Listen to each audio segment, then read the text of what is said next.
কাটে মাছ থেকে আড়ি করে করো, আড়ি করে আবার কোনটা ঘোরাচ্ছ না, আড়ি আড়ি, হ্যাঁ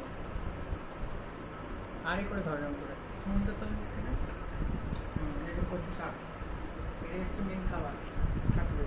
ঠাকুরকে মধ্যে দিয়েছ? হ্যাঁ দিয়ে চলে এসেছি। বাপিকে দিন। আরে এমনি খাবারটা ছাড় ছাড়।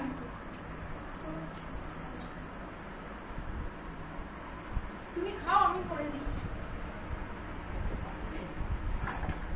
ভাত পড়ে যাবে দেখে। না ছাড়ো, ভালো ওটা হচ্ছে। দেবীর মাকে দিয়ে দিয়ে দেবীর মাই বসে।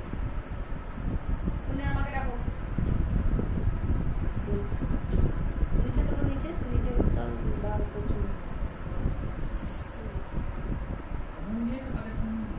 মা নুন শুধু খাওয়া ভালো হবে না ইলিশ মাছের নুন না দিয়ে ভালো হবে না। আমরা একটা ভালো মিষ্টি খাওয়া দিই। একটু তাকান দাদা ভাই, আপনার এইখানটাতে লেগে আছে। ভিডিওই করেছি। নিন বাপি তাকান, এইদিকে এইদিকে দাও, তুমি তাকাও।